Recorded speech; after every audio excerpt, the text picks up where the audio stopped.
Hello my dear students, welcome to the channel Deoria coaching classes. एक बार फिर से आपका स्वागत है यहाँ पर।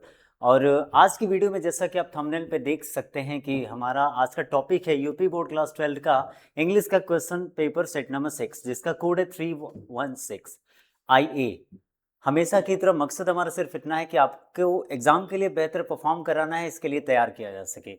क्या करना है, सारे क्वेश्चन पेपर का पैटर्न क्या है, क्वेश्चन पेपर कितने सेक्शंस में डिवाइड है, ये सारी चीज़ें हम ऑलरेडी प्रीवियस सेक्शंस में प्रीवियस क्वेश्चन पेपर्स में डिवाइड ये ऑलरेडी हम क्वेश्चन पेपर को ये भूल रहा यार, फंबल हो रहा है। ऑलरेडी हम ये डिस्कस कर चुके हैं कि आपका क्वेश्चन पेपर कितने सेक्शंस में डिवाइड है। एक बार फिर से हम इसको डिस्कस करेंगे। तो इससे पहले हम क्वेश्चन पेपर को सॉल्व करना स्टार्ट करें, हम समझ लेंगे कि हमारा क्वेश्चन पेपर डिवाइड है 4 सेक्शंस में। सेक्शन ए रीडिंग का है, सेक्शन बी राइटिंग का है, सेक्शन सी ग्रामर का, और सेक्शन डी लिटरेचर की तरह है एज यूजुअल। और आपको ये भी पता है कि सेक्शन ए जो कि रीडिंग के लिए डेडिकेटेड है, उसमें हमको एक पैसेज मिल रहा है जिसको पढ़ के हमें उनके बेस पर दिए गए क्वेश्चंस को सॉल्व करना होता है। तो चलिए देखते हैं, पहले हम पैसेज को पढ़ेंगे, फिर इसके बाद से। तो देखिए, एक तो ट्रेडिशनल तरीका ये होता है कि आप पैसेज को पढ़िए फिर उसका आंसर करिए। दूसरा अनट्रेडिशनल तरीका मैं आपको बताता हूँ, पहले क्वेश्चन पढ़िए, इनके मेजर वर्ड्स को यहाँ इन लाइंस में ढूंढिए। वो मेजर वर्ड्स जो इन लाइंस में है, क्वेश्चन में है, वो मेजर वर्ड्स अगर इन लाइंस में से किसी भी सेंटेंस में मिल गया तो समझ लीजिएगा, जनरली कॉमन सेंस भी यूज करना है, कि वो आपका आंसर हो जाएगा फॉर दैट क्वेश्चन जिसके मेजर वर्ड्स आपने दिमाग में रखे हैं और यहाँ पे लुक फॉर किया, सर्च किया है। तो लेकिन हम यहाँ पे अनट्रेडिशनल नहीं जाएंगे, हम सीधे ट्रेडिशनल जाते हैं। पहले पैसेज को पढ़ेंगे, समझेंगे, फिर इन क्वेश्चंस को हम सॉल्व करेंगे। चलिए देखते हैं। Out of debt, out of danger, the writer has expressed his feelings towards the debt. कि डेट, एक व्यक्ति जो डेटर होता है, कर्जदार होता है, उसकी क्या फीलिंग्स होती है, उसकी मानसिक हालत क्या होती है। पढ़ते हैं। Out of debt, out of danger, यानी कि is like many other proverbs full of wisdom. कह रहे कि कर्ज से बाहर यानी खतरे से बाहर, ये अन्य कहावतों की तरह ये भी एक कहावत है और ये बुद्धिमानी से भरा हुआ है, ठीक है। But the word danger does not sufficiently express all that warning demands. लेकिन इसमें जो वर्ड डेंजर दिया हुआ है यहाँ पे, ये एक कर्ज में कितना ज्यादा, एक कर्ज लेने में कितना ज्यादा खतरा होता है, उस कर्ज की इंटेंसिटी को एक्सप्रेस नहीं कर पा रहा है पूरी तरह से। तो यहाँ पे वही कह रहा है कि जितनी वार्निंग, जितनी इंटेंसिटी में कर्ज वर्ड में एक खतरा होता है, उतना खतरा एक्सप्रेस नहीं कर पा रहा है ये कहावत। ये जो वर्ड, इस कहावत में जो वर्ड है डेंजर, ठीक है। तो यानी कि डेंजर वर्ड से कहीं ज्यादा डेंजरस होता है हमारा कर्जदार होने वाली स्थिति। To one that is not insensible, insensible का मतलब होता है मूर्ख, तो सेंसिबल का मतलब क्या हो जाएगा, सेंसिबल का मतलब हो जाएगा बुद्धिमान। तो कह रहे कि एक ऐसा व्यक्ति जो कि बुद्धिमान है, और स्टेट ऑफ डेट, उसको ये बात क्या है, और state of debt is a state of positive misery. उसके लिए कर्जदार होने की स्थिति का मतलब होगा, उसके लिए कर्जदार होने की स्थिति का क्या मतलब होगा, एक ऐसी दशा, पॉजिटिव मिजरी वाली दशा, मिजरी यानी कष्ट, यानी सकारात्मक कष्ट वाली दशा। The sufferer is as one haunted by an evil spirit, यानी जो व्यक्ति कर्जदार होता है, उसकी मानसिक हालत क्या होती है, मानो कि उसको शैतानी आत्माओं ने क्या कर लिया, घेर लिया है। वो हमेशा परेशान रहेगा, कभी खुश नहीं रहेगा। यानी जो कर्जदार होता है उसकी हालत कैसी होती है, जैसे एक व्यक्ति को भूत प्रेत ने पकड़ लिया हो, भूत बाधा हो गई, वो पजेस्ड हो गया हो। And his heart can know neither rest nor peace, और उसके हृदय में, उसके दिल में ना ही आराम होगा और ना ही शांति होगी। कब तक, जब तक कि उसका कर्ज चुकता नहीं हो जाता है। But as example is at times more instructive, लेकिन कभी कभी उदाहरण जो होता है शब्दों से, मुंह से बोले गए शब्दों से ज्यादा कारगर होता है। उसी हिसाब से, इसी हिसाब से a living writer shall describe his own feelings. ये एक लिविंग राइटर जो होगा, अपने डिस्क्राइब करेगा अपनी फीलिंग्स को, जब वो कर्जदारों से बीसेट विद क्रेडिटर्स, जब वो कर्जदारों से घिरा होता है। And perhaps he may prove a Bacon to the thoughtless ones who are likely to fall into the same gulf। Gulf मतलब होता है गड्ढा, बट यहाँ पे होगा खराब स्थिति। गल्फ का मतलब गड्ढा नहीं होगा, यहाँ पे होगा खराब स्थिति। यह कहने का मतलब है कि अगर कभी कभी, पहले लेखक कहता है कि कभी कभी एग्जाम्पल जो होता है, वर्ड्स मुंह से बोले गए शब्दों से ज्यादा कारगर होता है, ज्यादा बड़ा मैसेज दे पाता है। उसी हिसाब से अगर एक जो जिंदा राइटर है, एक लिविंग राइटर है, अगर अपनी फीलिंग्स को उस समय अपनी रचनाओं में डाले जब वो कर्जदारों से घिरा हुआ है, तो शायद वो क्या कर सकता है, उन लोगों के लिए जो कर्ज वाले गड्ढे में गिरने के लिए लालायित हैं, उनके लिए एक अच्छा उदाहरण पेश कर पाएगा, उनको कर्जदार होने से बचा पाएगा। तो here we come to the end of the passage. आपको क्या करना है, आपको एग्जाम में अच्छा मार्क्स इंश्योर करने के लिए इस पैसेज को 2-3 बार कम से कम पढ़ना है। The more you read the more you understand, जितना ज्यादा आप इसको पढ़ेंगे उतना ज्यादा समझेंगे। तो आपको करना क्या है, पैसेज तो 2-3 बार पढ़ना है, 2-3 बार पढ़ने में अपने आप इन क्वेश्चंस का आंसर आपको मोस्टली समझ में आने लगेंगे। चलिए अब now let's try to solve the questions. What does debt means to a sensible person? एक सेंसिबल पर्सन के लिए डेट का, कर्ज का क्या मतलब होता है? देखिए यहाँ पे दिया हुआ है कि इसका आपका आंसर क्या होगा, to one that is not insensible, मतलब वो व्यक्ति जो इनसेंसिबल नहीं है, मतलब सेंसिबल है। एक सेंसिबल व्यक्ति के लिए और state of debt is state of positive misery. ये आपका आंसर हो गया फॉर क्वेश्चन नंबर 1। ये आपके क्वेश्चन नंबर 1 के लिए आंसर हो गया।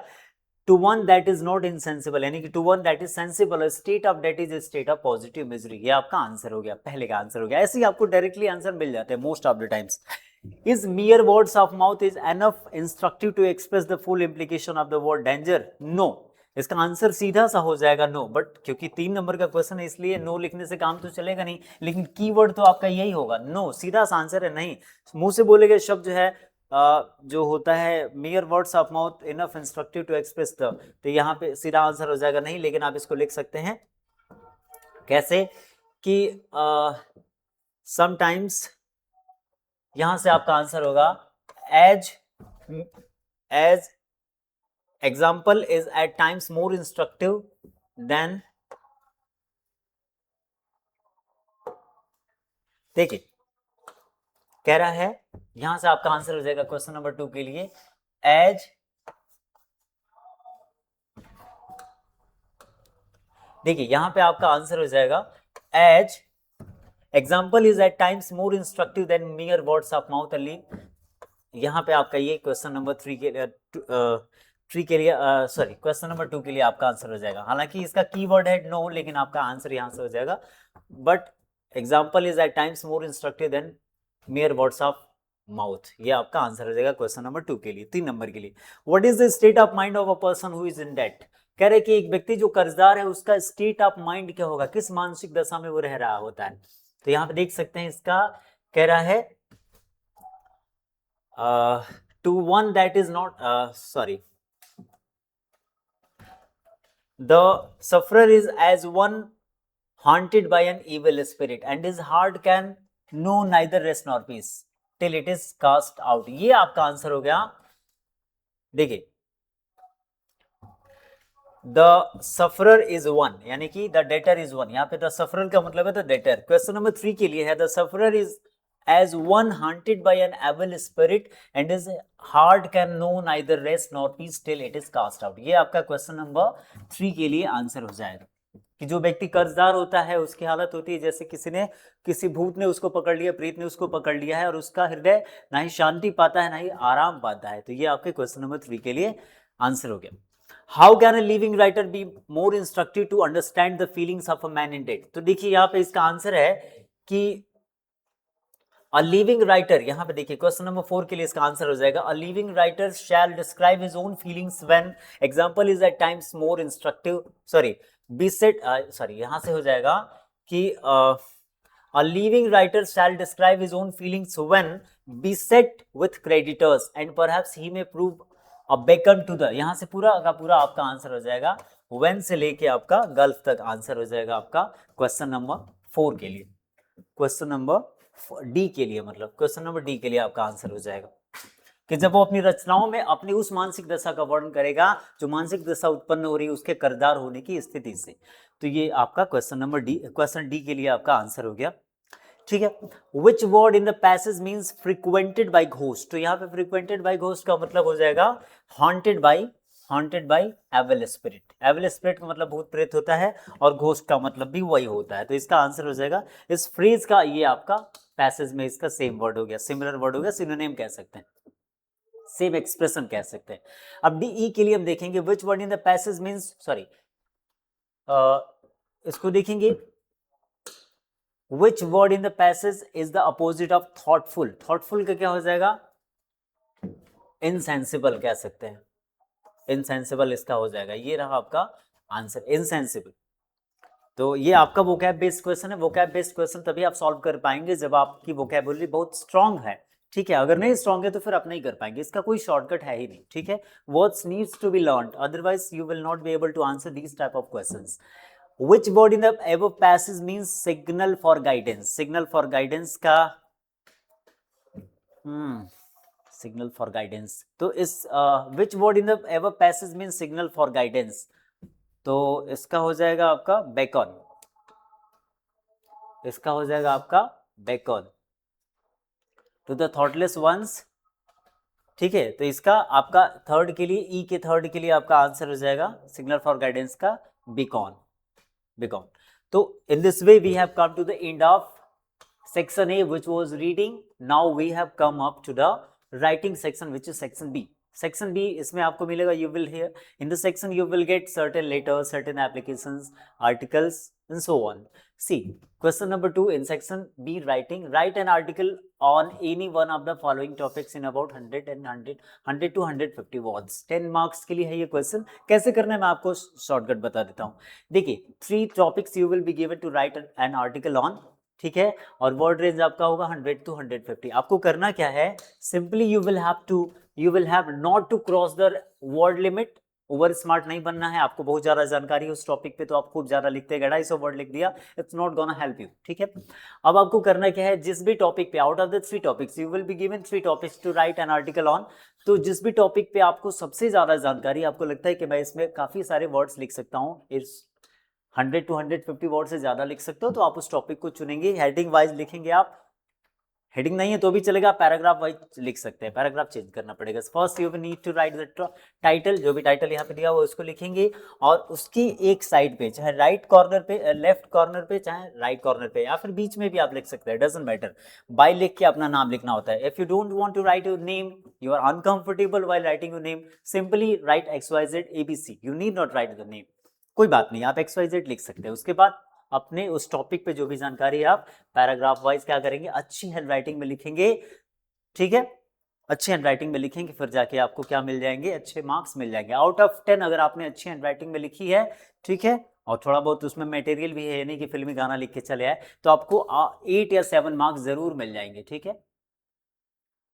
Question number 3, write a letter to the editor of daily regarding. Editor of daily, daily का मतलब होगा, जब भी डेली वर्ड आ जाएगा ऐसे एप्लीकेशन राइटिंग में एडिटर को लिखने के लिए, तो इसका मतलब होता है न्यूज़पेपर। रिगार्डिंग इनएडिक्वेट, इनएडिक्वेट का मतलब होता है अपर्याप्त, insufficient management of the sewage system, जो ड्रेनेज सिस्टम है, नाली सिस्टम है ना, नाली के पानी का जो बहाव वाला सिस्टम है, ये आपके एरिया में क्या है, अच्छा नहीं है। इस बात को लेके आपको न्यूज़पेपर एडिटर को लिखना है, ताकि वो न्यूज़ में, अपने न्यूज़पेपर में उसको पब्लिश करे और जो कंसर्न्ड अथॉरिटी है उसका संज्ञान ले, उसको सही करे, ठीक है। देखिए, तो देखिए, लेटर तो सब लोग लिख लेते हैं, टूटा फूटा कुछ लिख लेते हैं, कुछ अच्छा भी लिख लेते हैं, but when it comes to the structure of the format of the letter, तो many people end up writing the wrong format. See, तो first क्या लिखना है आपको, first you will have to write the sender's address, sender's address, आप ये रट लो, यही लिख देना, ठीक है, sender's address लिखना होता है। फिर उसके बाद से followed by a line, एक लाइन आप छोड़ देंगे, ठीक है, लाइन वाली कॉपी आपको एग्जाम में मिलने जा रही है ऑफकोर्स। फिर उसके नीचे डेट लिखना है, डेट लिख के किस दिन का डेट लिखना है, जिस दिन एग्जाम हो रहा होगा उस दिन का डेट लिखना है। फिर उसके बाद से क्या करना है, आपको एक लाइन फिर से छोड़नी है, एक लाइन फिर से छोड़नी है, ठीक है। उसके बाद जिसको लिख रहे हैं उसका डेजिग्नेशन लिखेंगे, किसको लिख रहे हैं आप, एडिटर को लिख रहे हैं, एडिटर किसका है, लाइकवाइज आप लिखते हो प्रिंसिपल को, किसी स्कूल के प्रिंसिपल को, तो क्या होता है, आप लिखते हैं तो प्रिंसिपल, लाइकवाइज सिमिलरली आप यहाँ पे लिख रहे हैं एडिटर को, तो एडिटर, तो स्कूल का नाम लिखते हैं, यहाँ पे आप क्या करेंगे, एडिटर है, तो किस चीज का एडिटर है, न्यूज़पेपर का ही एडिटर होता है, ठीक है, न्यूज़ का एडिटर होता है, चाहे प्रिंट मीडिया हो चाहे इलेक्ट्रॉनिक मीडिया हो, ठीक है।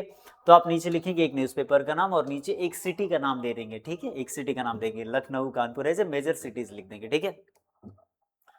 अब उसके बाद से क्या करना होता है, सब्जेक्ट लिखना होता है। सब्जेक्ट लिखना जरूरी होता है, रियल लाइफ में इसका क्या इंपॉर्टेंस है मैं आपको बताता हूं। जैसे जिसको भी आप to whom ever you are writing the letter और एप्लीकेशन, तो may be the person is a very busy one and he may not have time, sufficient time to read your application और लेटर, तो क्या करेगा, he will simply put an eye on the subject of the letter, ताकि उसको पूरा paper का material समझ में आ जाएगा कि what is the letter about. तो आपको यहाँ पे सब्जेक्ट में 2-4-10 वर्ड लिखना जरूरी होता है, it's integral part of the letter.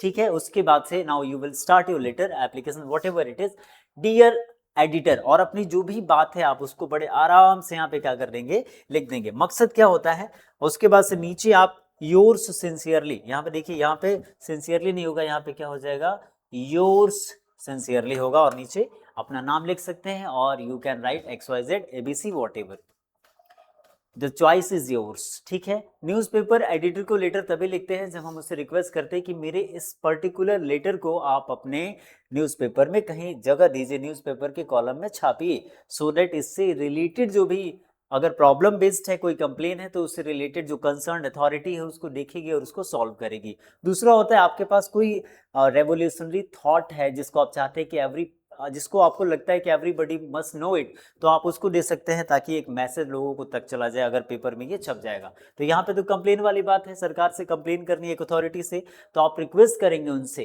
क्या करने के लिए कि आप मेरा ये लेटर अपने अखबार में छापिए, सो दैट कंसर्न अथॉरिटी इसको क्या करे, इसका कॉग्निजेंस ले। ठीक है ना, तो ये आपका लेटर हो गया। यहाँ लेटर खत्म होने के बाद योर सिंसियरली यहाँ पे लिखना होता है, simply you need to write your sincerely, YOURS, your sincerely आपको लिखना होता है।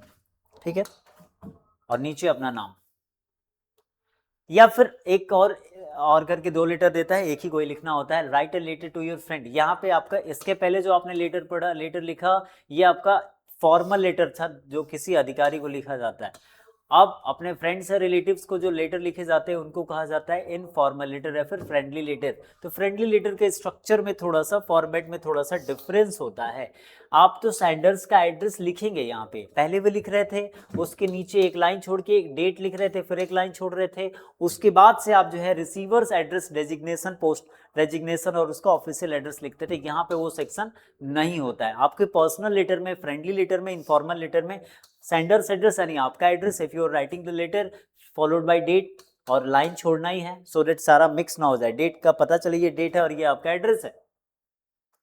फिर नीचे डायरेक्ट आप क्या करेंगे, डेट वगैरह लिख के, सॉरी डियर माया, जिसको भी आप लिख रहे हैं, डियर फादर, फ्रेंड, जो भी जिसको भी आप लिख रहे हैं, लिख के अपना मैटर क्या करेंगे लेटर का यहाँ पे लिख देंगे आप। ठीक है, दिस वे आपका लेटर क्या हो जाएगा, कंप्लीट हो जाएगा। नीचे आप लिख सकते हैं योर्स सिंसियरली, आप रट लीजिए, योर्स सिंसियरली आप लिख सकते हैं, योर सिंसियरली आप लिख सकते हैं, नीचे अपना नाम लिख सकते हैं। ठीक है, इट्स क्वाइट इजी लेटर। ये मैटर तो आप गलती से ही लिख देंगे, लेकिन फॉर्मेट गलत हुआ तो you will loss 1 mark out of 5 और 10 वॉट एवर इट इज। ठीक है, तो आप क्या करेंगे, 10 में से आप कुछ मार्क्स तो खो ही देंगे अगर आपका फॉर्मेट रॉन्ग हो गया तो। आते हैं सेक्शन सी ग्रामर पे। सेक्शन सी ग्रामर का है, इसमें आपको you will be given certain questions from combination of sentences, I mean synthesis of sentences, transformation, one word substitution, synonym, antonym, homophones, or these vocab based question you will get in the section C grammar. Let's see the first sentence. Choose the correct option to answer the following questions. ठीक है, पहला one word substitution का question है, the practice of being married to one at a time is called monogamy. एक time पे एक ही व्यक्ति से विवाह करना क्या कहलाता है, इट इज कॉल्ड मोनोगेमी। ठीक है, मोनोगेमी होता है। बाइगेमी क्या होता है, एक से ज्यादा विवाह कर लेना, 2 विवाह कर लेना, that is called bigamy. Misogamy मतलब a person who hates the institution of marriage, तो जो व्यक्ति मतलब विवाह के प्रति जो घृणा होती है, नफरत होती है, उसको कहते हैं मिसोगेमी। ठीक है ना, और बहुविवाह जो होता है, बहुविवाह उसको कहते हैं पॉलीगेमी। ठीक है, तो आपका राइट आंसर क्या हो जाएगा, मोनोगेमी, क्योंकि मोनो का मतलब ही होता है सिंगल, तो the practice of being married to one at a time is called monogamy. ठीक है, आगे बढ़ते हैं, let's move to the further question. The freeze breakout का मतलब होता है suddenly start, to start suddenly, इसका मतलब टू स्टार्ट सडनली। ब्रेकआउट का मतलब होता है अचानक कोई बुरी चीज स्टार्ट हो जाना, तो इसका हो जाएगा आपका बिगिन हो जाएगा, बाकी ये सब गलत है। All these options are wrong. Begin आपका सही है। ब्रेकआउट का मतलब ही होता है कोई चीज स्टार्ट हो जाना all of sudden. Now let us move to the next question. Which of the following sentences are correct? इनमें से कौन से सेंटेंस क्या है, करेक्ट है। तो देखते हैं, अगर आपका ग्रामर एक बेसिक लेवल तक भी सही है तो आप इस क्वेश्चन को सॉल्व कर पाएंगे। See, mister Bhatia is our English teacher, एकदम करेक्ट सेंटेंस है। Now it is totally correct sentence, it's completely correct. He is very miserly. Let's talk about it later. There is no other alternative. There is no other alternative. ये भी आपका सही है।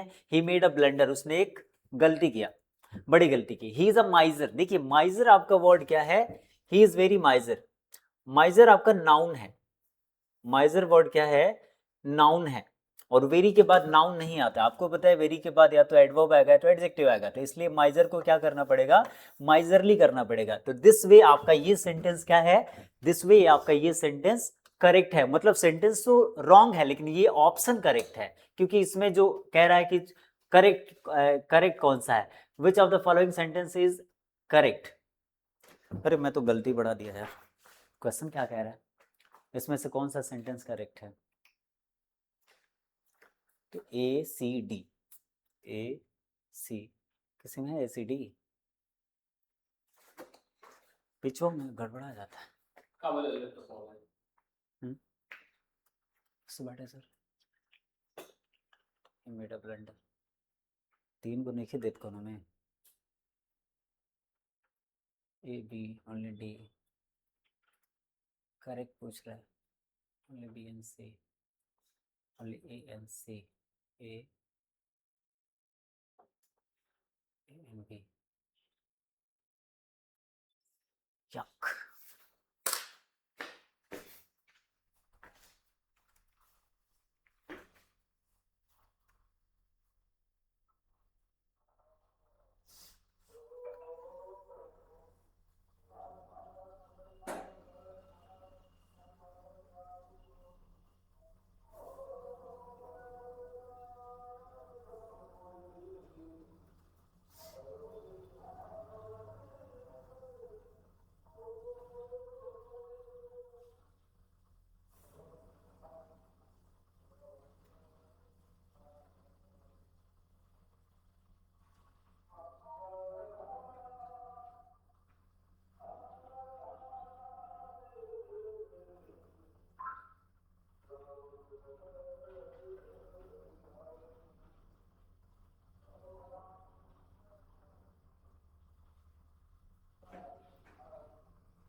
Correct है,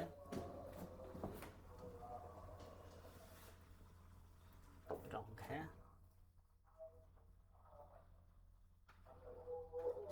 correct है, correct, wrong, wrong.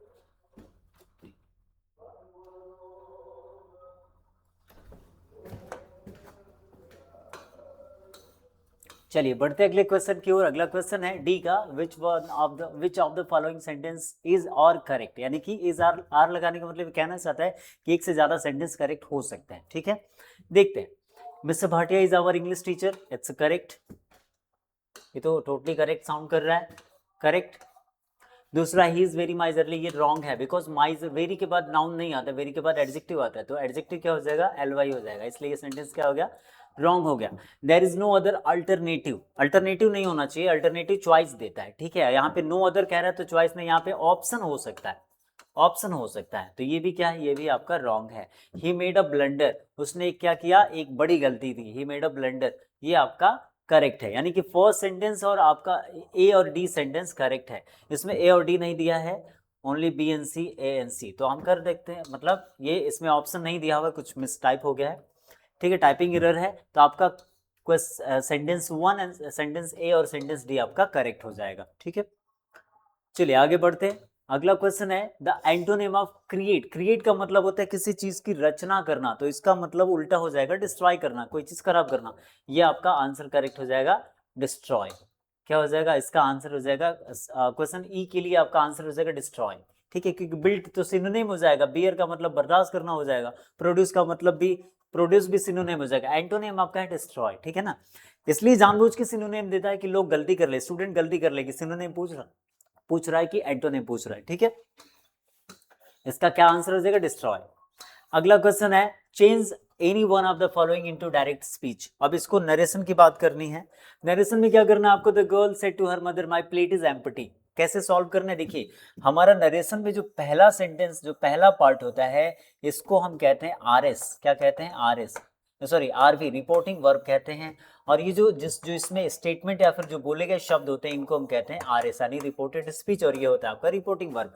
अगर आपका reported speech यानी कि आरएस क्या है, असर्टिव सेंटेंस है, असर्टिव मतलब अफर्मेटिव और नेगेटिव, तो आप क्या लगाएंगे, बीच में दैट लगा देंगे, ठीक है। अब आगे बढ़ेंगे, पहले दैट लगा दिया, द गर्ल सेड टू, आपको पता है सेड टू बदल जाता है टोल्ड में, तो क्या हो जाएगा, देखिए the girl, it would be the girl told her mother, to गायब हो जाता है, her mother, the girl told her mother, that आपने ऑलरेडी लगा रखा है, दैट माई प्लेट, तो माई आपको पता है फर्स्ट पर्सन का ये है, तो फर्स्ट पर्सन हमेशा चेंज होता है आरवी के सब्जेक्ट से, तो लड़की सब्जेक्ट है, इसके जेंडर और नंबर के हिसाब से यहाँ पे क्या हो जाएगा, हर मदर, हर प्लेट हो जाएगा, हर प्लेट, और क्योंकि आपका अगर आरवी पास्ट में है तो आरएस भी पास्ट में होता है, तो इज हो जाएगा यहाँ वॉज, एम्प्टी का एम्प्टी, क्या बन गया, नाउ इट इज, और इन्वर्टेड कॉमा रिमूव कर देंगे, the girl told her mother that her plate was empty, ठीक है, ये आपका हो गया। आगे बढ़ेंगे, आगे हमारा है he says I am going to Delhi, तो इसको हम सॉल्व करेंगे। देखिए ही सेज, तो ये बन जाएगा आपका ही सेज, आर भी चेंज ही नहीं होता है, ही सेज का इसका टेंस नहीं चेंज होता है। फिर आगे आपका आर एस क्या है, असर्टिव है, तो दैट लगा देंगे। I will always, I is the first person, it is always changed as per the number, person and gender of the subject of RB, तो ही का क्या हो जाएगा, आई, ही हो जाएगा ही। अब पास्ट में क्योंकि ये प्रेजेंट में है, तो या प्रेजेंट, देखिए जब आरवी आपका प्रेजेंट में होता है तो या फ्यूचर में होता है तो आर इसका टेंस नहीं चेंज होता है, but at the same time अगर आरवी आपका पास्ट टेंस में है तो आगे का जो आपका आरएस है वो कभी भी पास्ट टेंस में जाएगा, उसके अलग अलग रूल्स है। तो ही सेज, क्योंकि ये प्रेजेंट में है इसलिए आरएस आपका टेंस नहीं बदलेगा, तो he says that I, person सिर्फ चेंज होगा, आई बन जाएगा he am, sorry he is going to, क्या बन जाएगा, he is going to Delhi, क्या बन जाएगा, he is going to Delhi, और इन्वर्टेड कॉमा हम क्या कर लेंगे, रिमूव कर लेंगे। इस प्रकार से हमारा नरेशन सॉल्व हो गया। Combine any one of the following as directed. अब बढ़ता है अगले क्वेश्चन की ओर, 2 नंबर के लिए कोई एक करना है, ठीक है। तो ही हिज द एग्जामिनेशन, यहाँ पे द है actually, it's the examination will, अब देखिए क्या करना है, इसको सिंपल सेंटेंस में बदलना है। आपको भी पता है सिंपल सेंटेंस में एक ही मेन वर्ब होता है, यानी फाइनाइट वर्ब एक ही होता है, नॉन फाइनाइट वर्ब को मेन वर्ब नहीं मानते। देखिए the examination will begin next week, it will be held in the examination hall, ठीक है ना। तो देख लीजिए the examination will begin next week, अब इसको कैसे हम बना सकते हैं, देखिए the examination will be held in the examination hall next week कर सकते हैं, देखिए नेक्स्ट वीक। क्या करना है आपको, देखिए क्या बन जाएगा, the examination will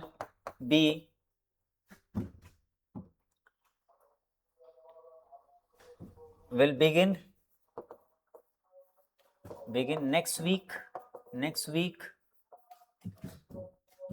in the examination hall, ये हो जाएगा the examination will begin next week in the examination hall. ये आपका सिंपल सेंटेंस हो गया, including just one main verb, finite verb जिसको कहते हैं। The train ran down the incline, the train rained down the incline, the train attained great speed। देखिए तो अब क्या करेंगे, इसको हम बनाएंगे, इसको किस में बनाना है, सिंपल सेंटेंस में, इसको भी सिंपल सेंटेंस बनाना है। तो कैसे बनाएंगे, द ट्रेन रेन डाउन यानी कि running down the incline it, क्योंकि यहाँ पे ट्रेन ऑलरेडी लिखा जा चुका है, दैट इट, तो यहाँ पे क्या हो जाएगा, running down the incline the train, the train, ATTAINED, अटाइंड मतलब प्राप्त कर लिया, ग्रेट स्पीड, ग्रेट स्पीड। क्या कह रहा है? कह रहा है रनिंग डाउन। देखिए दो सेंटेंस, एक एक्शन, एक सेंटेंस के बाद बाय द सेम सब्जेक्ट, अगर एक सेंटेंस एक क्रिया के बाद दूसरी क्रिया बाय द सेम सब्जेक्ट होता है तो क्या होता है, आपका जो वर्ब होता है उसको हम प्रेजेंट पार्टिसिपल में चेंज कर देते हैं, ठीक है। तो इसको रेन डाउन को हमने क्या कर दिया, running down the incline the train attained great speed. तो देखिए आपका ये आपका नॉन फाइनाइट वर्ब हो गया। डॉक्टर वाली थोड़ी लैंग्वेज मैंने लिख दी है, राइटिंग हैंड राइटिंग लिख दी है, तो मैं पढ़ के भी सुना दे रहा हूँ। Running down the incline the train attained great speed है आपका सिंपल सेंटेंस में ये चेंज हो गया। हालांकि इसका रूल आपको जानना पड़ेगा तभी आप सॉल्व कर पाओगे, यहां से आपको कुछ समझ में नहीं आने वाला है, ठीक है। थ्योरी की बात है यहाँ पे। Transform any one of the following as directed, आपको करना क्या है यहाँ पे, देखिए यहाँ पे ट्रांसफॉर्म है, ट्रांसफॉर्म करना मतलब ट्रांसफॉर्मेशन होता है। सेंटेंसेस को ट्रांसफॉर्म करना इंग्लिश ग्रामर में जो कि आपके सिलेबस में दिया हुआ है, ट्रांसफॉर्म करना मतलब सेंटेंस को चेंज करना जैसा डायरेक्शन में दिया हुआ है, लेकिन कैसे चेंज होना चाहिए, उसकी मीनिंग नहीं चेंज होनी चाहिए। मैं पिछले सेट्स में भी आपको बता चुका हूं, let's tell you one more time. जैसे कह रहा है कि we are happy, we are happy. अब इसको कह रहा है, अगर यहाँ पे कह रहा है डायरेक्शन है कि इसको निगेट करना है, इसको निगेट करना मतलब निगेटिव में लिखना है, तो आप कैसे लिखेंगे इसको कि निगेटिव में हो जाए और मीनिंग ना चेंज हो, तो कह सकते हैं वी आर नॉट सैड। देखिए बन गया, हमने निगेटिव में भी कर लिया और यहाँ पे इसका एंटोनिम यूज कर लिया, तो मीनिंग भी नहीं चेंज हुआ और स्ट्रक्चर इसका चेंज हो गया। सिमिलरली आपको इन दोनों सेंटेंसेस को जैसे डायरेक्शन में है वैसे चेंज करना है। First sentence has to be changed into negative sentence, और यहाँ पे क्या करना है, तो नेगेटिव में बदलने के बहुत सारे तरीके हैं जिससे उनका मीनिंग चेंज नहीं होगा। अभी तो मैंने सिर्फ एक तरीका बताया कि एंटोनिम यूज कर लेंगे और नॉट लगा देंगे, मतलब नेगेटिव स्ट्रक्चर में उसको रखेंगे एंटोनिम को, तो वो आपका नेगेटिव बन जाएगा विदाउट चेंजिंग द मीनिंग। यहाँ पे भी बाकी, लेकिन सिर्फ this is not the only way to change affirmative sentence into negative one, और भी तरीके हैं। वीना इज मोर, तो यहाँ पे नेगेटिव चेंज करने के लिए कह रहा है, चलिए देखते हैं कैसे चेंज होगा। Veena is more intelligent than Kiran. जब भी ऐसे कंपैरेटिव डिग्री के सेंटेंस आते हो आपको करना क्या होता है, मैं आपको बता देता हूँ, आपको 2 नंबर प्रिपेयर हो जाएगा। ये जो इधर वाला जो देन के बाद जो सब्जेक्ट है वो, और इधर वाला जो सब्जेक्ट है, दोनों को आपस में एक्सचेंज कर लेंगे, तो क्या बन जाएगा, देखिए बनेगा किरण एज, और सेंटेंस क्योंकि निगेटिव कह रहे हैं तो आपको नॉट तो लगाना ही पड़ेगा। किरण इज नॉट मोर इंटेलिजेंट, क्योंकि हम उसको निगेटिव सेंटेंस में चेंज कर रहे हैं, तो कंपैरेटिव को हम निगेटिव में चेंज करने के लिए इसको पॉजिटिव में बदलेंगे, और जो ये सब्जेक्ट्स हैं आपस में चेंज कर लेंगे, एक्सचेंज कर लेंगे। किरण इज नॉट एज, आपको पता है पॉजिटिव डिग्री के सेंटेंस में एज और एज आता है, पॉजिटिव डिग्री के एडजेक्टिव से पहले या फिर एडवर्ब के पहले। तो किरण इज नॉट एज इंटेलिजेंट, यहाँ पे मोर इंटेलिजेंट है तो यहाँ पे एज, कंपैरेटिव है तो intelligent. Kiran is not as intelligent as, अभी बिना उधर सेंटेंस लिख देंगे VEENA, ये आपका हो गया सेंटेंस। कह रहा है कि बीना किरण से ज्यादा इंटेलिजेंट है, तो इसको उल्टा कर देंगे, बीना किरण जितनी इंटेलिजेंट नहीं है, तो आपका दोनों सेंटेंस क्या हो जाएगा, ये नेगेटिव में हो गया, मीनिंग नहीं चेंज हुआ, ठीक है। आगे बढ़ेंगे, दूसरा सेंटेंस कह रहे पैसिव वॉइस में चेंज कर रहे हैं, did he not tell you, तो अब इसको बनाएंगे कैसे बनेगा, were you not told by him. देखिए ये आपका interrogative sentence, sorry interrogative sentence का पैसिव वॉइस बन गया वर यू नॉट टोल्ड। आगे बढ़ेंगे, correct any one of the following sentences, इन दोनों सेंटेंसेस में से किसी को क्या करना है, करेक्ट करना है। क्या रॉन्ग है देख लेते हैं, ये भी आपके ग्रामर के एक्सपर्टीज पे डिपेंड करता है। Madhu is a proud girl, proud ही नहीं होगा यहाँ पे, क्या हो जाएगा, प्राउड गर्ल हो जाएगा। प्राउड इज एन एडजेक्टिव, उसके बाद प्रिसीडेड बाय अ नाउन, ठीक है। अगला ही डाइट फ्रॉम, जब भी डाइट के बाद कोई बीमारी हो तो फ्रॉम ना लगा के हम क्या लगाते हैं, ऑफ लगाते हैं। Diet of cancer, diet of cholera, diet of malaria, ठीक है ना। अगर कोई एक्सीडेंट वर्ड लिखा हो तो ऑफ की बजाय क्या लिखते हैं, इन लिखते हैं, ठीक है। ये चीज हो गया, ये हो गया, तो डाइड ऑफ लगा देंगे, ठीक है ना। ये आपका, इसमें आपके देखिए बहुत सारे क्वेश्चंस तैयार हो जा रहे हैं, और आपको पता है यूपी बोर्ड के ग्रामर का हो, इंग्लिश की बात कर रहा हूं मैं, ग्रामर हो लिटरेचर हो, क्वेश्चंस बार बार रिपीट कर देता है, ठीक है। आगे बढ़ेंगे, आई होप कि आपकी समझ में आ ही रहा होगा। चलिए देखते हैं।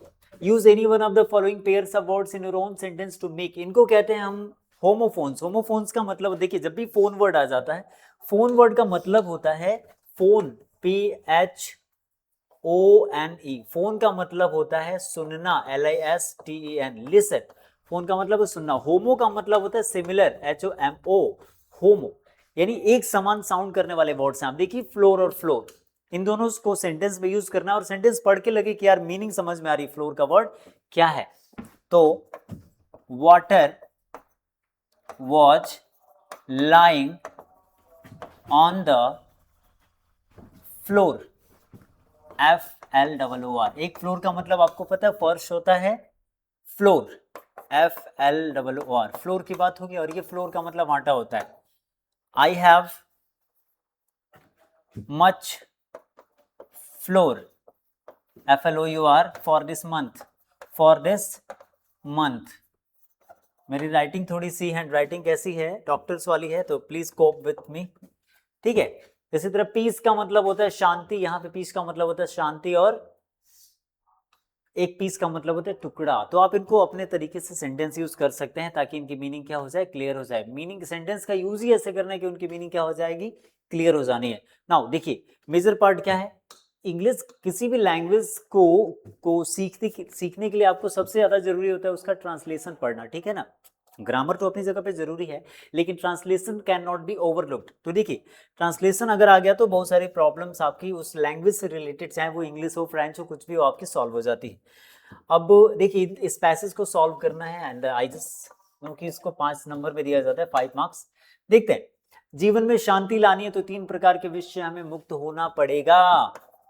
अब देखिए कैसे ट्रांसलेट करना होता है, सेंटेंस को पहचान लीजिए किस कैटेगरी में जा रहा है, प्रेजेंट इंडेफिनिट है, past indefinite, will have to, shall have to, should, must, ought to, can, could, may, might, would, या फिर कंडीशनल सेंटेंस से जैसा भी होता है उस हिसाब से हमको क्या करना है, उसको ट्रांसलेट करना पड़ता है। अगर आप इसको पहचान नहीं पाएंगे कि किस टेंस में है, किस तरीके का सेंटेंस है, तो कैसे ट्रांसलेट करेंगे। तो एक पैसेज कैसे बनता है, अलग अलग प्रकार के सेंटेंसेस को मिला के एक पैसेज बनता है, और एक मैसेज देता है वो, या तो कहानी हो सकती है, या फिर कोई मोरल लेसन हो सकता है, कोई मोटिवेशनल स्टोरी हो सकती है, कुछ भी हो सकता है। तो अलग अलग सेंटेंसेस को इन्वॉल्व किया जाता है टू फॉर्म पैसेज, ठीक है। कैसे सॉल्व करेंगे, जीवन में शांति लानी है, if we have to bring peace in life. जीवन में देखिए, यदि तो नहीं दिया, लेकिन तो से पता चले कि यहाँ पे एक हिडन इफ है। तो if we have to bring peace in life, हमें 3 प्रकार के विषय मुक्त होना पड़ेगा। We will have to get rid of का मतलब होता है मुक्त होना, get rid of 3 types of poison. 3 प्रकार के विष से मुक्त होना पड़ेगा। ये विष, 3 विष क्या है, क्वेश्चन है। तो अब देखिए, इंटरोगेटिव सेंटेंस है, सिंपल सेंटेंस में, तो व्हाट आर दीज 3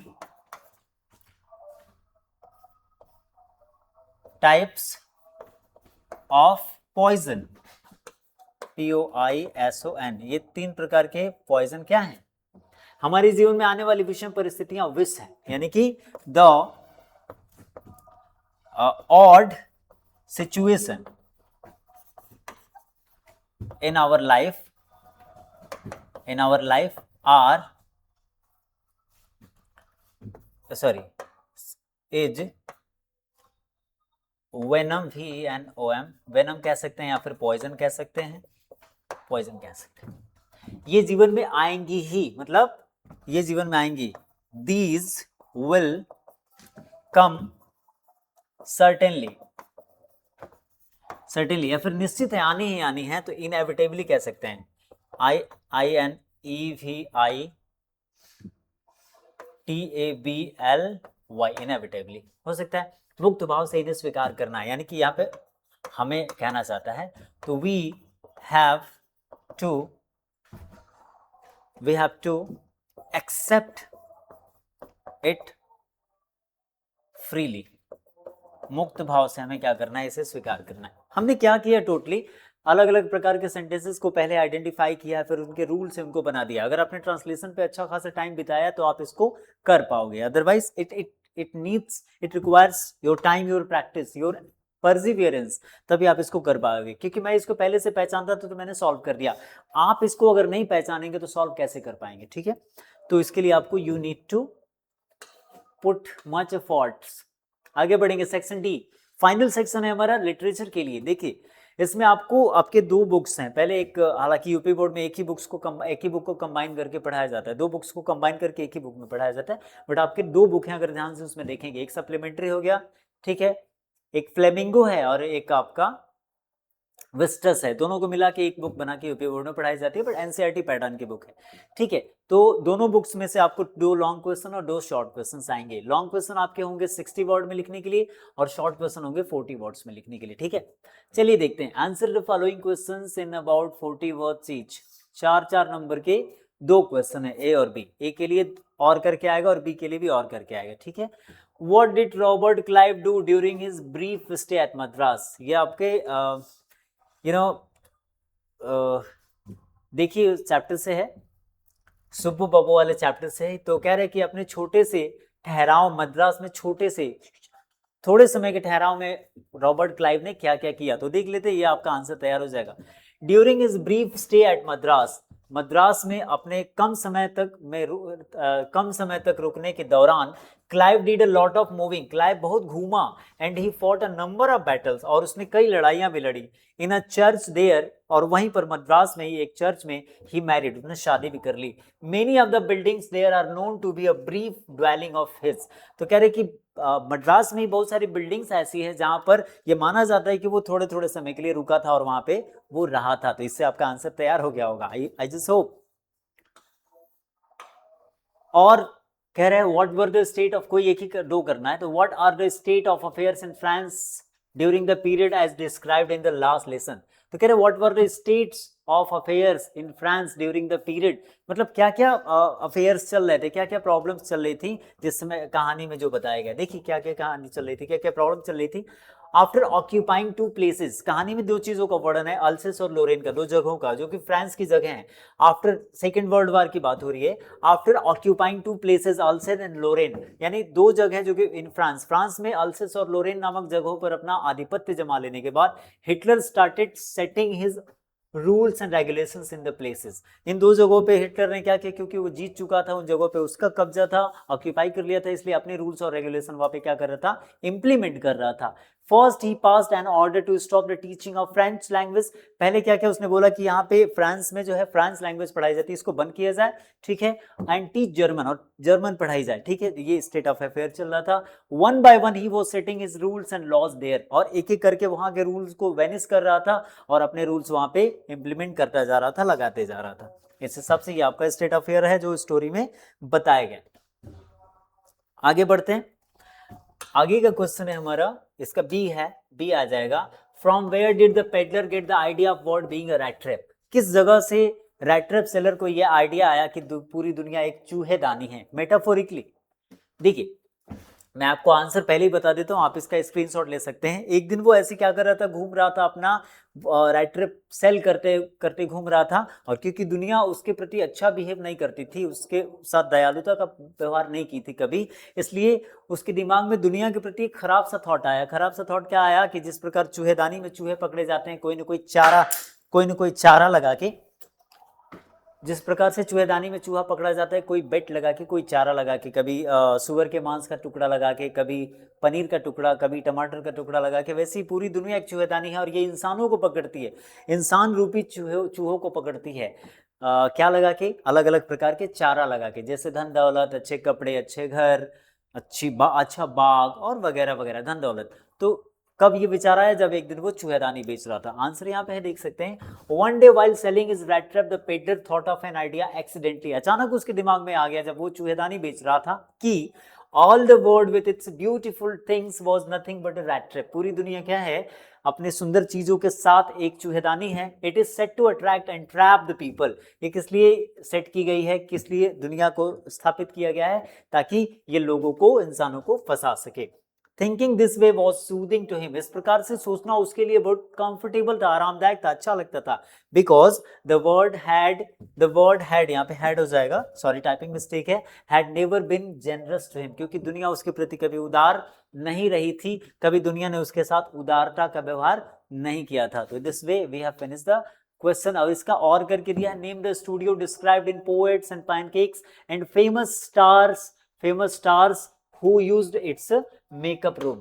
कह रहा है कि उस मेकअप रूम का नाम बताइए जो पोएट और पैनकेक नामक चैप्टर में क्या किया गया है, पोएट और पैनकेक नामक चैप्टर में बताया गया, और उन हीरोइन का, उन एक्टर या फिर एक्ट्रेसेस का नाम बताइए जिन्होंने इसमें मेकअप किया था। चलिए देखते हैं। The makeup department of the Gemini Studio was located in the upstairs of Robert Clive stable. Robert Clive के स्टेबल में, ऊपर सीढ़ियों से ऊपर जाने पे उनके स्टेबल में यानी अस्तबल में जेमिनी स्टूडियो मौजूद था, मेकअप उसका डिपार्टमेंट मौजूद था। They bought and lavishly used truck loads of makeup material. कह रहे कि उसमें बहुत ज्यादा ट्रक भर भर के मेकअप मटेरियल आता था जिनको पैनकेक कहा जाता था। The makeup room content large mirror and bright lights, और उस मेकअप रूम में क्या था, बड़े बड़े आईने थे, मिरर थे, दर्पण थे, और बड़े बड़े लाइट्स हुआ करते थे एट वेरियस एंगल्स, अलग अलग एंगल्स पे। और कौन कौन सी हीरोइंस थी जिन्होंने इसमें मेकअप किया था, Vyjayanthimala, Greta Garbo and miss Gauhar Khan are said to have used its makeup room. तो दीज वर द हीरोइंस। तो ये आपका आंसर यहाँ पे क्या हो जाएगा, तैयार हो जाएगा। आप इसका स्क्रीनशॉट ले सकते हैं, हालांकि आप जेन जी वाली जनरेशन से हैं तो आपको स्क्रीनशॉट लेना हो सकता है मन ना करे, बट आप ले सकते हैं if you are comfortable with it. Let us move, आगे बढ़ते हैं।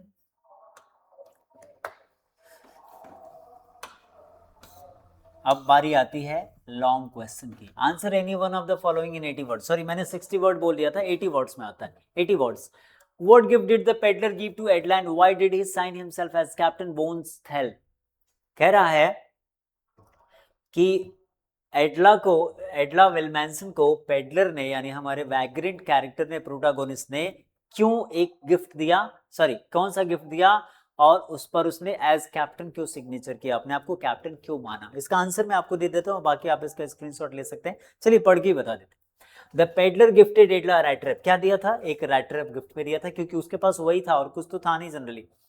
एज कैप्टन बोनस्टेल, ये रॉन्ग है, एज कैप्टन बोनस्टेल उसने अपने आप को क्या सिग्नेचर किया, कि किस, बोनस्टेल के रूप में, क्योंकि बोनस्टेल ही मानकर उस महिला ने यानी एडला विलमैनसन ने इनके साथ क्या किया था, व्यवहार किया था, इसलिए भी अपने आप को भी उसने यही माना और वही सिग्नेचर किया कि मतलब मैं बोनस्टेल ही आपको ये गिफ्ट कर रहा हूँ। The peddler signed himself because Edla had regarded him as though he was a captain, क्योंकि एडला विलमैनसन ने उसकी रियलिटी जानने के बावजूद भी उसको एक कैप्टन की तरह ट्रीट किया था। He continued that he was a rat that would have been trapped in the rat trap of this planet. और उसने आगे क्या कहा, उस गिफ्ट के साथ एक जो चिट्ठी रखी थी उसमें क्या आगे कहा कि वो तो ये संसार की चूहेदानी में फंस ही गया होता, वो एक चूहा था और वो इस संसार की चूहेदानी में फंस गया होता, if he had not been elevated to captain, अगर उसके साथ कैप्टन जैसा व्यवहार नहीं किया गया होता। और किसने किया था,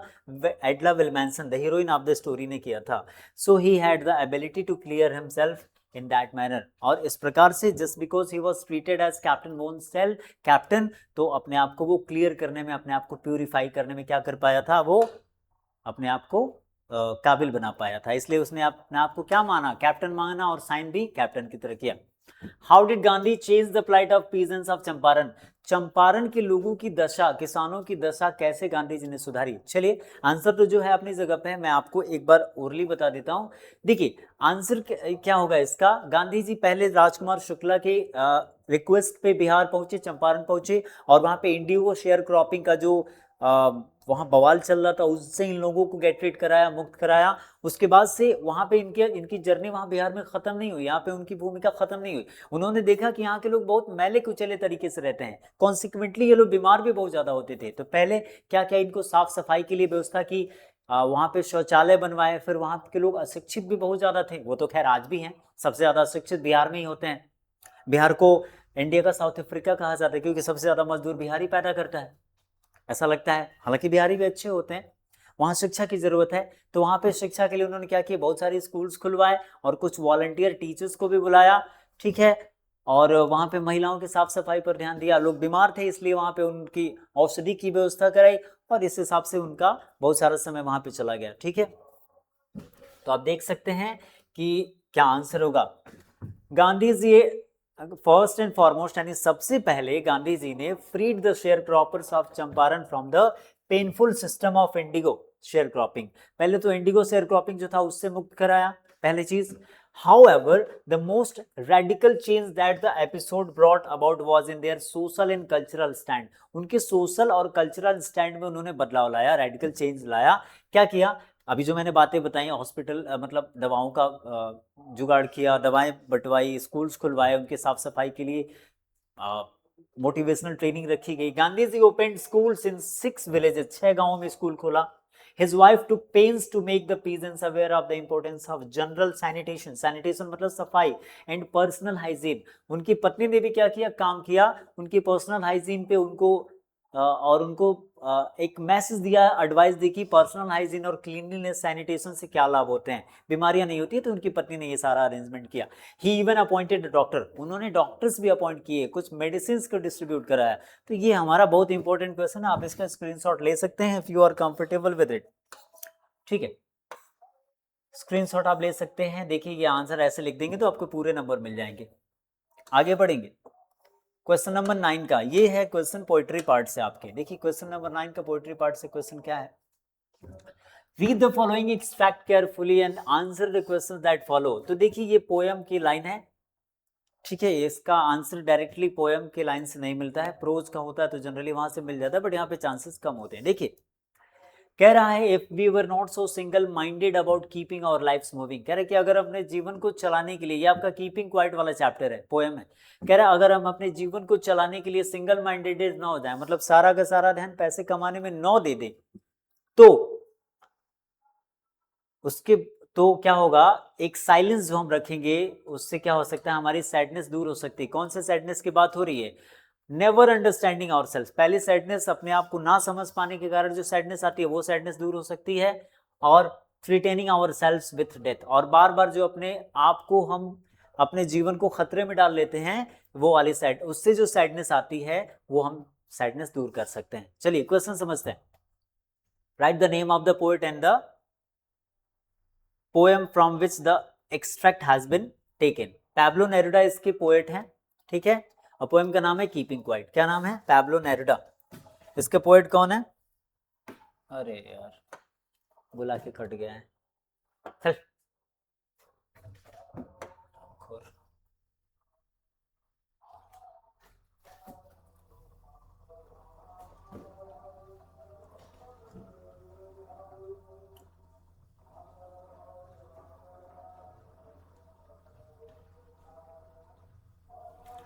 तो it's a poet is Pablo Neruda, PABLO, Pablo Neruda, it's a poet, और पोएम का नाम है कीपिंग क्वाइट। पोएम का नाम क्या है, keeping quiet, QUIET, sorry quite. What is the sadness the poet is alluding to? कौन से दो सैडनेस की बात हो रहा है, तो sadness, the two sadness are the sadness of never understanding ourselves, ये पहली सैडनेस होगी, दूसरी and of the threatening ourselves with death, दूसरी सैडनेस ये होगी। तो ये दो चीजें लिख सकते हैं हम। अगले कह रहे, in what sense do the lines reflect the challenges of the modern lifestyle. देखिए किस तरीके से जो है the lines reflect the challenges of modern life. तो हम कह सकते हैं कि in modern time we are so much after the worldly wealth, the physical world and worldly wealth, that we always, चलिए मैं लिख देता हूं यहाँ पे, we are so much concerned with earning in the modern world,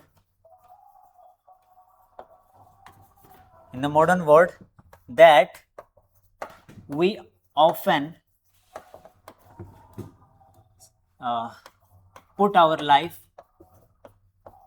put our life in danger, danger. ये हमारा poem बताता है, ये चीज हमारा पोएम क्या करता है, रिफ्लेक्ट करता है।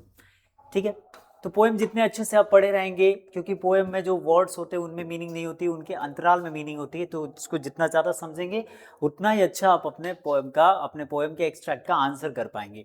देखिए आगे है अगला question, question number 10 for 4 marks. आपको 3 सेंट्रल आइडियाज के लिए टॉपिक्स दिए जाएंगे, कोई एक करना होगा, एनी वन आपको क्या करना होगा, एनी वन आपको करना होगा। तो जिस आप क्या करिएगा, पूरी अपने बुक में जितनी पोएम्स है, सारी पोएम्स में से कोई 3 आप क्या कर लेंगे, कोई भी 3 आप उनको लर्न कर लेंगे, एक इसमें से जरूर आ जाएगा, ठीक है ना। तो कैसे लिखना आपको, सेंट्रल आइडिया और पोएम का नाम देखिए, जैसे मैंने लिखा हुआ है, आप स्क्रीनशॉट ले सकते हैं कि जैसे हमने किसका लिखा हुआ था, माई मदर एट 66, किसी एक का लिखा हुआ है, ठीक है, देख सकते हैं आप, स्क्रीनशॉट ले सकते हैं। ऐसे लिखना आपको, सेंट्रल आइडिया ब्रैकेट में उस पोएम का नाम, और ये आप सेंट्रल आइडिया जो भी लर्न किए रहेंगे एज इट इज लिख दीजिएगा, अच्छी हैंडराइटिंग में, बिना कट पिट किए हुए, आपको पूरे मार्क्स मिल जाएंगे if it appeals to the examiner. Answer the following questions in about 40 words. देखिए आपके सप्लीमेंट्री बुक का शॉर्ट क्वेश्चन है, 40 वर्ड्स में लिखना है। Who is tiger king, why does he get that name. Tiger king कौन है और उसका नाम क्यों ऐसा पड़ा। तो टाइगर किंग कौन है, प्रतिबंधपुरम का महाराजा है, ठीक है, और उसका नाम टाइगर किंग इसलिए पड़ा क्योंकि ज्योतिषी के भविष्य बताने के बाद कि उनकी मृत्यु कैसे होगी, टाइगर के 100 टाइगर से होगी, तो वो टाइगर पे टाइगर मारे जा रहा था, इस कारण से उसका नाम क्या पड़ गया, टाइगर पड़ गया। और इसको एक तमीज से लिखा गया आंसर आप देख सकते हैं, the tiger king was the Maharaja Pratibandhapuram as earlier I told you, Jilani Jung Bahadur. He got this name since his birth, अपने बचपन से उसको नाम मिल गया। The astrologer यानी जो ज्योतिषी था जो राज्य का, had said that, उसने ये कहा था कि his death would occur, उसकी मृत्यु होगी because of a tiger, एक टाइगर के द्वारा। The king took it to heart, राजा ने इस बात को दिल से ले लिया, दिल पे ले लिया, and started killing all the tigers in the Pratibandapuram forest, और प्रतिबंधपुरम में जितने फॉरेस्ट थे वहां पे टाइगर उसने मारना स्टार्ट कर दिया, ठीक है। This way he got this name, और इस प्रकार से उसका नाम ये पड़ गया। ऑलरेडी मैंने आपको कहानी के रूप में ये बता दिया था। Let's move to its alternative question. How do you know Doctor Sadao's father was a true patriot. ये क्वेश्चन आपका ट्रू पैट्रियोट वाले डॉक्टर सदाउ वाले चैप्टर से है। देखिए तो सदाउ के फादर के बारे में कैसे आपको पता चलता है कि वो एक सच्चे देशभक्त थे, है ना। चलिए समझते हैं। Sadao's father was a true patriot, सच्चे देशभक्त थे, and took immense pride in Japanese culture, और उनको बहुत ज्यादा गर्व होता था जापानी कल्चर संस्कृति को लेके, and as he did not want to traditions परंपराओं को लेके, that is why यही कारण था सदाओ मैरिड हाना, यही कारण था कि सदाओ ने हाना से विवाह तभी किया जब after confirming that she was Japanese, कि वो एक जापान की लड़की थी, as he did not want to upset his father, क्योंकि उसको पता था कि अगर मैंने किसी और दूसरी लड़की से प्यार में पड़ के विवाह कर लिया, शादी कर ली, तो मेरे फादर क्या हो जाएंगे, अपसेट हो जाएंगे। तो फादर बहू भी अपने देशी चाहते थे, अपने देश की चाहते थे, चीजें भी अपने देश की यूज करते थे। This suggest that Sadao's father was a very traditional and conventional man. और इसके अलावा कुछ और आंसर छूट गया, वो क्या था कि अपने इनके कमरे में सिर्फ जापान की बनी चीजें यूज होती थी, ठीक है।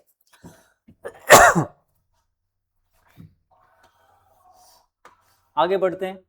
Why and how the American soldier was hurt in the story, the enemy। the enemy वाले चैप्टर से अभी पहले भी वही क्वेश्चन था, कैसे वो हर्ट हो गया था। तो गोली लग गई थी, युद्ध में गोली लग गई थी और वो बच के भाग आया था, ठीक है ना। और समुद्र में he is wounded by a bullet, एक गोली से चोट लगी और समुद्र में गया, तो पत्थरों ने आपस में उसको, लहरों ने उसको उधर उधर पत्थर से टकरा कर उसको और भी ज्यादा घायल कर दिया है, ठीक है ना। अमेरिकन सोल्जर को ऐसे ही चोट लगी थी, ठीक है। What did, ये क्या है, इसका और करके क्वेश्चन दिया हुआ है। व्हाट डिड मिस्टर हैमल से when friends entered the classroom. Friend जब क्लास में एंटर किया, पहले चैप्टर द लास्ट लेसन, पहले चैप्टर का नाम द लास्ट लेसन है ना।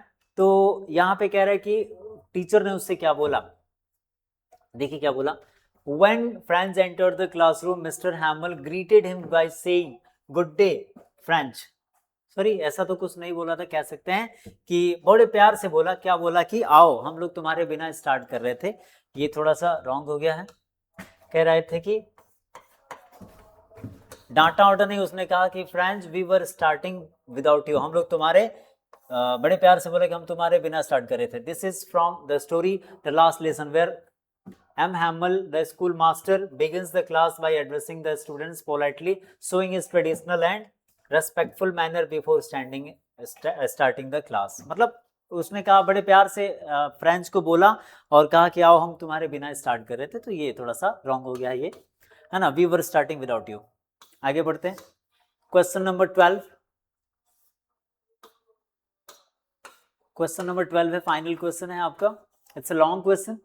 Answer any one of the following questions in about 80 words. Again this is long question from your supplementary book. Discuss the story the Tiger King as a satire on the conceit मतलब घमंड होता है of those in power. तो कह रहे कि tiger king जो कहानी है ये पावरफुल लोगों के घमंड पर एक व्यंग है. इस हिसाब से कहानी को डिस्कस करिए, ठीक है ना. इस कहानी में आपने देखा होगा राजा जो टाइगर किंग है जो भी करता है, क्योंकि उसके पास पैसे पावर है, जनरली कोई रोकने वाला नहीं है. उसको घमंड भी है कि मेरे पास पैसे हैं, मेरे पास पावर है, तो वो जो करता है सारी चीजें जस्टिफाइड हैं. तुलसीदास जी ने रामचरितमानस में कहा है कि समर्थ को नहीं दोष गोसाई, मतलब जो समर्थवान है उसको दोष नहीं लगता, वो जो भी करेगा वो जस्टिफाइड है. उसी हिसाब से इस कहानी का क्या करना है, वर्णन करना है. जो धनवान होते हैं, जो पैसे वाले होते हैं, जो पावर वाले होते हैं, उनके घमंड पर कैसे ये व्यंग करता है, ठीक है ना. देखिए एक बार आंसर पढ़ लेंगे, काफी चीजें क्लियर हो जाएंगी. द टाइगर किंग सैटिराइजेस मतलब व्यंग करती है the arrogance of people in power, उन लोगों के घमंड पे जो शक्तिमान होते हैं, मतलब नॉट शक्तिमान मुकेश खन्ना वाला, शक्तिशाली होते हैं पैसे से, पावर से. By depicting the Maharaja's obsession with killing tigers to defy a prophecy. एक प्रोफेसी को डिफाई करने के लिए, एक भविष्यवाणी को गलत करने के लिए जिस तरीके से टाइगर पे टाइगर महाराजा टाइगर किंग मारते जाता है, तो ये उसके इस पावर में होने पर क्या है, एक व्यंग है कि वो जो भी कर रहा है. आज के टाइम पे आप एक एनिमल मारिए तो आपके ऊपर केस हो जाएगा, आप जेल जा सकते हैं. लेकिन यहाँ पे राजा के पास क्योंकि पावर है, इसलिए टाइगर पे टाइगर वो मारे जाता है. हिज रेकलेस यानी कि उसकी इस रेकलेस बिना सोचे विचारे एक्शन से, including driving tigers to extension and exploiting his subjects, highlight how unchecked power can lead to absurd and self-serving behavior. तो ये कह रहा है कि अपने अब जब तक टाइगर मारता है तब तक अपनी प्रजा को भी ओवरलुक करता है, टाइगर्स को भी मारते जाता है. तो इस प्रकार से वो गलत कर रहा है, लेकिन उस पर कोई उंगली उठाने वाला नहीं है क्योंकि वो पावर में है. और इसी प्रकार से क्या हो रहा है, उस पर एक सटायर किया जा रहा है by our writer. The dramatic irony of this demise killed not by a real tiger. Dramatic irony इस चैप्टर में क्या है, इस चैप्टर में, इस कहानी में, कि वो रियल टाइगर द्वारा नहीं मारा जाता, एक लकड़ी के टाइगर, वुडन टाइगर, लकड़ी के टाइगर द्वारा रिडिकुलसली मारा जाता है, ठीक है ना. और उसका भाग्य वहां पे क्या हो जाता है, निर्मित हो जाता है. Ultimately the story mocks how conceit blinds leaders to reality leading to their downfall. चलिए आगे बढ़ते हैं. आप स्क्रीनशॉट ले सकते हैं. Let me stand aside. Final इसका बी है. हालांकि आपको क्या करना है, एनी वन ही करना है, बट मैंने दोनों कर दिया, आप इसको देख सकते हैं. Bama's experience is that of victim of caste system. जो बामा का जो एक्सपीरियंस है वो कास्ट सिस्टम से है, क्योंकि दोनों दलित राइटर थे, बामा और एक और जो जितकला शाह है, दोनों दलित राइटर थे. What kind of discrimination does Zitkala Sa experience, describe their respective responses. यानी कि बामा और जितकला शाह दोनों दलित कम्युनिटी से थे, दलित राइटर्स थे. दोनों ने अपना एक्सपीरियंस दलित होने के कारण ही एक्सपीरियंस किया था. तो उनके रिस्पॉन्स क्या थे इन दोनों अपने एक्सपीरियंस को लेके, उसका वर्णन करना है, ठीक है ना. तो ऑफकोर्स पसंद तो नहीं आएगा ना, अगर जाति पाति के नाम पे अगर आपसे भेदभाव किया जाए तो of course you are not going to like it. तो एक मोटा मोटी आंसर तो यही हो गया आपका. Zitkala Sa was a victim of racial prejudice, यानी कि जातीय प्रेजुडाइज को क्या बोलते हैं, पूर्वाग्रह. यानी कि Zitkala Sa was a victim of racial prejudice, यानी जातीय पूर्वाग्रह से वो क्या थे, जातीय पूर्वाग्रह के शिकार थी. पूर्वाग्रह का मतलब होता है किसी चीज के बारे में, किसी व्यक्ति के बारे में, किसी पर्टिकुलर कम्युनिटी के बारे में, किसी एक इंसान के बारे में या फिर ग्रुप ऑफ पीपल के बारे में एक खराब या अच्छी एक भावना पहले से बना लेना कि ये तो ऐसा ही होता है. जैसे एक पर्टिकुलर स्टेट के बारे में आपने एक पर्टिकुलर भावना बना ली कि ये स्टेट के लोग खराबी होते हैं, बट इट्स नॉट 100% ट्रू. वहाँ के लोग अच्छे भी हो सकते हैं, अच्छे भी होते हैं, बुरे भी होते हैं, और तो अच्छे बुरे हर जगह लोग होते हैं. तो ये आपका होता है प्रेजुडाइज. तो वो जाति पूर्वाग्रह की क्या थी, शिकार थी. यानी इसकी जाति को लोगों ने मान लिया था कि ये दलित कम्युनिटी से, तो ये खराब होते हैं, इनको छूना नहीं चाहिए। While Bama was expose to caste discrimination and untouchability, जब इसको बामा जो है जब एक्सपोज हुई, सामने आई किस चीज के, डिस्क्रिमिनेशन, भेदभाव को जब उसने देखा और छुआछूत वाली जैसी चीज को देखा। Zitkala Sa was sent to European missionary school, और जितकला जो दूसरी राइटर थी, दलित राइटर थी, उसको एक यूरोप के मिशनरी स्कूल में भेजा गया, क्रिश्चियनिटी के मिशनरी स्कूल में भेजा गया, where she was shunned since, जहां पर उससे घृणा की गई, since she was a local tribe, क्योंकि वो एक छोटी जाति की थी, स्थानीय जाति की थी, छोटी जाति की थी कह सकते हैं, मतलब छोटी कहे जाने वाली जाति से थी। Her pride, her exquisite long and, उसके सुंदर, एक्सक्विजिट का मतलब होता है लॉन्ग, एक्सक्विजाइट, लॉन्ग लंबे, उसके सुंदर और भारी बालों को क्या किया गया, श्रृंगल्ड, काट दिया गया, छोटा कर दिया गया। अगर आपकी मर्जी के बिना अगर आपके कोई बाल काट दे, it's tantamount, it's amount to your your insult, your humiliation. तो उनके साथ ऐसा हुआ। तो इनका एक्सपीरियंस क्या था, दोनों लोगों को ये चीज पसंद नहीं आई जो रेशियल डिस्क्रिमिनेशन था, और दोनों लोग क्या थे, इस चीज के खिलाफ थे। And here we come to the end of the session. I hope कि इससे आपको बहुत अच्छी मदद मिल जाएगी अपने एग्जाम को और ज़्यादा बेहतर, अपने एग्जाम में और ज़्यादा बेहतर परफॉर्म करने के लिए। आज की वीडियो में इतना ही, मिलते हैं अगले वीडियो में। Thank you very much.